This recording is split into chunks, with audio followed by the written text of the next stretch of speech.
En la década de los 50, el Vaticano permitió la creación de una máquina capaz de proyectar eventos del pasado. Una máquina del tiempo que era más un televisor que como un artefacto capaz de atravesar el espacio-tiempo. El rostro de este descubrimiento fue un sacerdote muy reconocido y respetado. El padre Peregrino Ernetti confesó frente a la prensa que había liderado un equipo de 12 científicos con los que había desarrollado esta tecnología. De acuerdo al padre Ernetti, esta máquina era capaz de proyectar una imagen sobre la crucifixión de Jesús y otros eventos del pasado.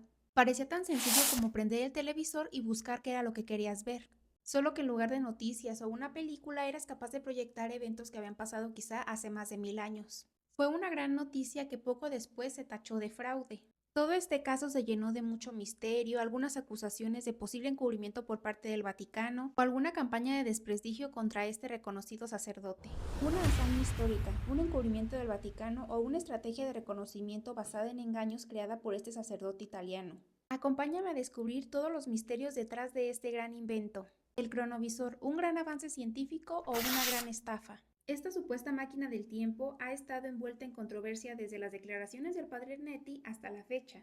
Hay quienes aún defienden que este invento es real y hay otros que aseguran que solamente fue una estrategia de sacerdote para ganar popularidad. Esta máquina, aseguraba el padre Ernetti, era capaz de capturar imágenes de Jesús durante la crucifixión. Un artefacto tan moderno que desafiaba los límites de la ciencia y la tecnología, tanto en la década que fue creada como en la actualidad. Antes de entrar en todo el caso sobre el cronovisor, primero hay que establecer quién fue el padre Ernetti, que realmente es la cara de todo el caso. El padre Marcelo Peregrino Ernetti fue un sacerdote benedictino con una amplia y reconocida formación académica y científica. Nació en 1925 en una pequeña provincia de Roma. Una de las primeras controversias con las que me encontré es establecer cuál es la fecha exacta de su nacimiento. Se sabe perfectamente que fue en 1925, pero del día no se está seguro. Unos dicen que fue el 13 de octubre y otros el 8 de agosto. Así que creo que solamente nos quedaremos con 1925.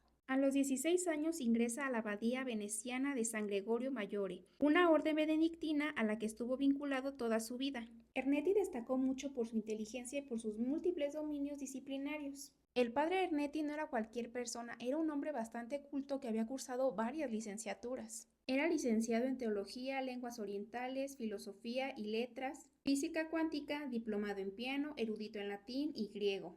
Si esto no era suficiente, también era escritor, además de ser un reconocido exorcista. A lo que se puede leer, era realmente un sacerdote bastante preparado. Fue profesor y ofrecía una de las cátedras únicas en el mundo, de música arcaica prepolifónica. Esta cátedra realmente era única en el mundo porque no existía otra universidad que lo ofreciera, ni otro profesor capaz de impartir esta materia. Impartía la clase en la Universidad Católica de Milán.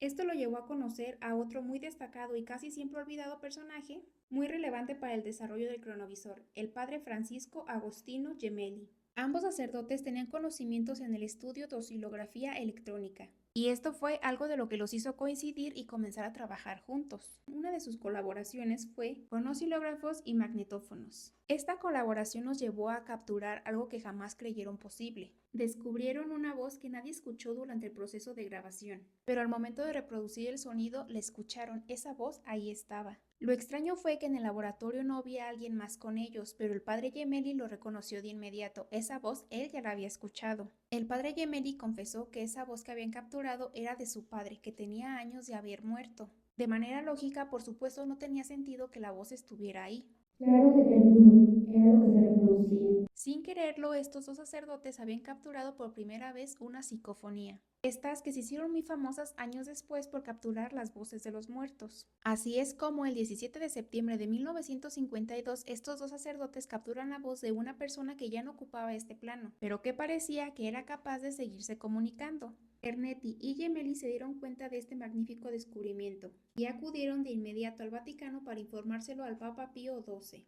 El Papa se maravilló con este descubrimiento y les dio carta abierta para que siguieran investigando. Se dice que era un fiel creyente de la intervención divina y de algunas cuestiones paranormales también. De acuerdo a Ernetti, este descubrimiento al Papa le caía como anillo al dedo. Era la oportunidad perfecta para por fin callar la voz de los incrédulos. Porque si eras capaz de grabar la voz de alguien que ya no estaba en este plano, era obvio que había una vida después de la muerte.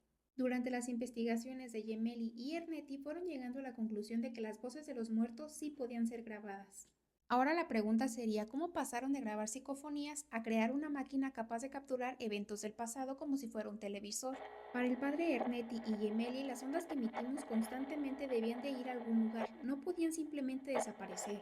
Creían que las ondas sonoras eran muy parecidas a las de la materia. Para estos dos sacerdotes y científicos, las ondas se descomponen en armónicos cada vez más pequeños, hasta alcanzar niveles atómicos o incluso subatómicos. Si el magnetófono era capaz de capturar las voces de los muertos, debería ser posible que las ondas electromagnéticas emitidas por los seres vivos fuesen indestructibles, aunque probablemente podrían haberse atenuado, aún podrían estar ahí. Y estas también tenían la posibilidad de ser capturadas. Se ha especulado mucho sobre la construcción de esta máquina, y el padre Ernetti también habló mucho sobre cómo se construyó, pero no existe ni una sola persona que tenga la certeza de cómo se hizo ni tampoco hay planos sobre eso. Si nos detuviéramos a hablar teoría por teoría sobre la construcción de esta máquina, este video jamás se acabaría. Así que vamos a seguirle. De acuerdo con el padre Ernetti, fue durante la década de los 50 cuando se desarrolló el proyecto Cronovisor, que fue liderado por él más un equipo de 12 científicos. Oficialmente tampoco hay información que nos confirme quiénes fueron estos 12 científicos. Se especuló por mucho tiempo que uno de ellos fue Enrico Fermi, físico italiano y premio Nobel, al igual que Werner von Braun, ingeniero aeroespacial. Estos dos científicos fueron relacionados con el proyecto más por su fama que por realmente tener una relación directa con Ernetti. Eran muy reconocidos y los mejores en su campo, pero no se tiene la certeza de que trabajaran con el cronovisor. Otra pregunta del millón, ¿cómo funcionaba esta máquina? Se dice que unía las ondas electromagnéticas permitiendo reconstruir imágenes y sonidos de eventos históricos ocurridos hace mucho tiempo atrás. Todo el proyecto del cronovisor se sostenía sobre la ley "la energía nunca muere, solo se transforma". De acuerdo a Ernetti, cuando las personas hablan o realizan alguna acción, emiten dos tipos de ondas, las sonoras y las electromagnéticas. Para Ernetti, estas dos ondas jamás desaparecen. Estas ondas, en lugar de destruirse, se van desintegrando, dividiéndose en partículas cada vez más pequeñas, que se quedan flotando en el universo como una especie de eco. Entonces, el cronovisor funcionaba como una especie de sintonizador. Rastreaba y capturaba estas partículas de luz y sonido que estaban flotando todavía en el espacio. La máquina tomaba estos fragmentos dispersos, los volvía a unir en una sola onda y la proyectaba en la pantalla.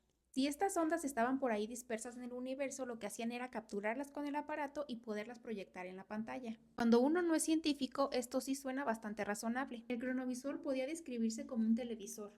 Tenía pantalla y una serie de antenas que eran las que capturaban estas ondas. Era una caja como las televisiones antiguas que tenía una pantalla y antenas. La magia del cronovisor no era cómo se veía por fuera, sino todo lo que pasaba adentro de esta máquina. Otro concepto muy importante sobre el que se sostenía el cronovisor era el éter. El éter es un postulado ya descartado de la física, que decía que este éter era un fluido invisible que llenaba todos los vacíos del espacio. Para Ernetti, este éter era el almacenamiento del universo, donde se quedaban grabadas para siempre todas las ondas electromagnéticas y sonoras. Este éter era el almacenamiento del espacio, donde se quedaban grabadas todas las ondas electromagnéticas y sonoras que generan los seres vivos a lo largo de su vida. Este era el medio que permitía que las ondas electromagnéticas y sonoras fueran capturadas por el cronovisor. El éter era una sustancia invisible que guardaba toda la memoria de la humanidad. ¿Y esta máquina realmente funcionaba? De acuerdo a Ernetti, la respuesta es sí. En el año 1956, Ernetti y Gemelli muestran por primera vez en una reunión privada con el Papa Pío XII y otro muy selecto grupo de personas, por primera vez muestran las imágenes capturadas por el cronovisor. Esta imagen era en blanco y negro y mostraba una colina con tres cruces y gente moviéndose alrededor, en lo que parecía ser la crucifixión de Jesús. Las imágenes fueron tan impactantes que de inmediato el Papa mandó todo el proyecto a una reserva y dio instrucciones muy precisas de que jamás se hablara sobre el asunto. El Papa no pretendía que se dejara la investigación, lo único que pedía es que se mantuviera en secreto.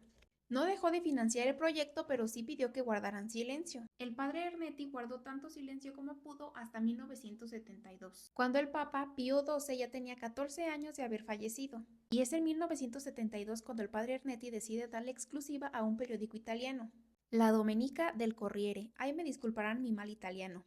A esta entrevista sobre el funcionamiento y las cosas maravillosas que logró ver con el cronovisor. Hablaba sobre haber visto el discurso de Benito Mussolini, varios eventos bíblicos como la destrucción de Sodoma y Gomorra, la última cena, la crucifixión de Jesús, entre otros. Después podemos hablar sobre estas supuestas imágenes que Ernetti había visto a través del cronovisor. Si te interesa que especifique más sobre qué es lo que vio, déjamelo aquí en los comentarios. En esta misma entrevista, Ernetti anexaba como prueba una imagen del rostro de Jesús, una imagen en blanco y negro. Era la primera imagen sobre el verdadero rostro de Jesús. Nada más imagínate estar en 1972, abrir el periódico, leer esta nota y luego ver el rostro de Jesús. Era un sacerdote el que estaba contando esta historia, así que para muchos lectores este era el verdadero rostro de Jesús, no tenían dudas. La imagen presentada por Ernetti era el rostro de Jesús padeciendo la crucifixión. Era un rostro que parecía estar sufriendo de verdad, y esto le daba una confirmación enorme a toda la religión. La prensa internacional tomó toda la noticia y publicó la imagen. En poco tiempo todo el mundo conocía ya el verdadero rostro de Jesús, que había sido mostrada gracias a un sacerdote y a su máquina del tiempo. La noticia era un furor por todos lados. Y no sé si realmente la intención era que la noticia se mantuviera muy local, o Ernetti jamás dimensionó todo lo que podía llegar a pasar. En la entrevista otorgada por Ernetti quedó muy claro que era sacerdote y que estaba vinculado al Vaticano. Sin decir que tenía permiso por la Santa Sede, se relacionó de inmediato con la institución religiosa, negaron por completo el conocimiento sobre este aparato. Dijeron que ellos no sabían que se había creado una máquina de tal magnitud, que no sabían si era real, pero que de ser cierto solamente era un proyecto particular de Ernetti, en donde ellos no tenían ni conocimiento ni relación con él. Todo era un fraude. ¿Quieres opinar? Ahora sí llegamos a la parte más buena y donde les digo que no sé si Ernetti jamás dimensionó todo lo que podía llegar a pasar. Meses después de la fascinante entrevista de Ernetti se publicó una carta en otra revista. Una carta dirigida a Ernetti escrita por Alfonso de Silva. En esta carta de Silva denunciaba similitudes muy sospechosas entre la imagen publicada por Ernetti, donde se mostraba supuestamente el rostro de Jesús, con una imagen del Cristo que estaba en el Santuario del Amor Misericordioso de Colevalenza.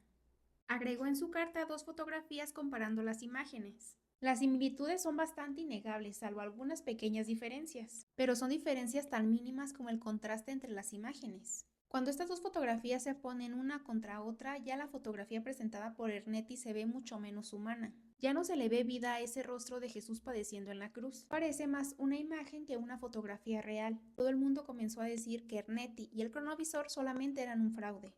Comienza el encubrimiento. Cuando esta carta salió a la luz, el periódico que había entrevistado a Ernetti aseguró que la imagen no había sido proporcionada por él.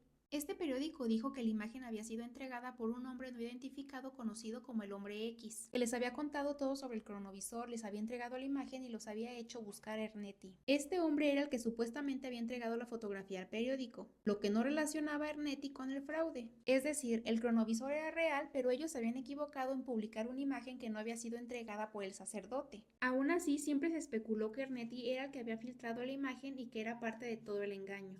Lo único que Ernetti dijo para defenderse es que él jamás había entregado esa fotografía. Y después ya no dijo más porque guardó silencio absoluto. Según Ernetti, no porque no quisiera defenderse o porque no tuviera argumentos para hacerlo. Esta orden de guardar silencio había sido una instrucción directa por sus superiores. A lo largo del tiempo, algunos colegas o aficionados presentaron algunas pruebas para demostrar que lo dicho por el padre Ernetti era real, pero por cada una de las pruebas que salían a favor de Ernetti, había un detractor que demostraba que la prueba era falsa. También se intentó encontrar algún científico que de alguna manera estuviera relacionado con el cronovisor. Tristemente, esto nunca pasó. No existe registro de que algún científico famoso esté relacionado con el cronovisor. Todo apuntaba a que el cronovisor había sido un invento. No uno científico, sino uno de la imaginación del padre Ernetti. El sacerdote, que alguna vez había tenido credibilidad y reconocimiento académico, ahora no estaba más que reducido a un simple charlatán. Un charlatán que ni siquiera salía a defenderse. Y aquí nacen dos posturas, una que dice que efectivamente los superiores de Ernetti le prohibieron seguir hablando del caso, y otra que dice que no habló porque ya no le quedaron ni herramientas ni argumentos para poder defenderse. Todo su fraude ya había sido descubierto y ya no valía la pena seguir insistiendo con algo que nunca existió. Inicia la conspiración. Con los años se expandió el rumor de que el Vaticano había lanzado o emitido un decreto, en donde prohibía que las personas bajo pena de excomunión capturaran o divulgaran con cualquier instrumento técnico acontecimientos del pasado. Este supuesto decreto del Vaticano daba como luz verde a seguir creyendo que el cronovisor era real. Si el cronovisor no era real, entonces ¿por qué el Vaticano se tomaría el tiempo de prohibir que se capturaran y divulgaran imágenes del pasado? Con este decreto prácticamente se aseguraba que el cronovisor era real. Este rumor comenzó a correr aproximadamente en 1988. Luis Miguel Sánchez, en su libro, tumba por completo esta creencia. Él se dio la tarea de solicitar todos los decretos publicados en 1988. Le entregaron 1868 páginas escritas en latín y en la página 1367 encontró el decreto del 23 de septiembre de 1988, en donde la excomunión no se producía por divulgar imágenes del pasado, sino por divulgar cosas bajo el sacramento de la confesión. Y el decreto, que fue un rumor durante años, no existe y no hay registro de él. Luis Miguel Sánchez hace un excelente análisis al exponer que o bien fue un rumor que se produjo después de una mala interpretación, o de manera deliberada alguien soltó este rumor. Alguien que no necesariamente tendría que ser el padre Ernetti, sino alguien interesado en que esta historia del cronovisor siguiera dando vueltas. Hay muchas lagunas de información y muchos detalles extraños sobre las declaraciones sobre el cronovisor. Y siempre habrá muchos creyentes de que esta máquina es real. Y aquí nace una nueva teoría sobre qué es lo que pasó. Se dice, se cuenta y se rumora que el Vaticano escondió esta máquina, que el cronovisor está en las bóvedas del Vaticano y que toda la campaña de desprestigio en contra de Ernetti fue justamente para evitar que las personas creyeran que era real y evitar que esta máquina cayera en manos equivocadas. Hay muchas cosas extrañas alrededor del caso del cronovisor, y una de ellas que Ernetti decidiera hablar justamente cuando todas las personas supuestamente involucradas en el proyecto ya no estaban con vida. Esto se hace pensar en ¿habló porque ya no había alguien que negara lo dicho? ¿O habló después por respeto a las personas que formaron parte del proyecto? Quedan muchas dudas porque Ernetti tampoco era cualquier persona. Estamos hablando de un sacerdote respetado y reconocido en la comunidad científica. ¿Por qué se arriesgaría de hablar de algo que no era real? Esto es lo que no tiene sentido. Hay muchas lagunas y muchos errores en la información que compartió el padre Ernetti. Está muy claro la prueba fraudulenta del rostro del verdadero Jesús, una imagen que fue un completo fraude. No existe ni una prueba o un plano de que fuera fabricado el cronovisor, solamente está la palabra del padre Ernetti. Pero no hay ni un solo testigo que avale el proyecto. En 1992 el padre Ernetti falleció y se dice que dejó una carta. Una carta en donde supuestamente Ernetti sostiene que el cronovisor es real y que él jamás mintió. Para algunos, Ernetti es un gran mentiroso y para otros un gran científico que fue callado. A mí me cuesta un poco de trabajo creer que el cronovisor es real porque no existe ni una sola prueba real que lo demuestre. Me encantan los temas de misterio, pero también soy una fiel creyente de lo que puede demostrarse y de lo que no. ¿Se puede creer que el cronovisor fue real y que se encuentra escondido en las bóvedas del Vaticano? ¿Se puede creer que prefirieron dejar el cronovisor en secreto y dejar a Ernetti como un mentiroso? ¿Se puede creer que lo escondieron para evitar que cayera en manos equivocadas? ¿No serían cosas extraordinarias o cosas que no se hubieran hecho antes? También podemos pensar en qué ganaba Ernetti, un sacerdote tan respetado, mintiendo. ¿Cuál sería el objetivo de aventarse una mentira de ese tamaño si solamente iba a quedar mal? Uno pensaría que una persona de su nivel no se arriesgaría a esto, no se arriesgaría a ser conocido como un mentiroso y un fraude. Quedan dudas, y estas dudas permiten la especulación sobre si el cronovisor es real o no. Yo te traigo esta información y al final tú decides qué creer o qué no creer. Yo sé perfectamente que toda la información apunta a que el asunto del cronovisor fue un fraude, pero en mi corazón puedo seguir creyendo que es real. ¿Tú qué opinas de todo este asunto? ¿Qué fue lo que más te sorprendió? ¿Tú crees que el cronovisor puede ser real o que solamente fue un engaño? Para ti, ¿cuál crees que sea la evidencia más sólida de su existencia? Me encantaría leerte en los comentarios sobre qué opinas de todo esto. Porfis, no olvides darle like al video y suscribirte para animarme a seguir haciendo estos videos. Saluditos para todos. Adiós.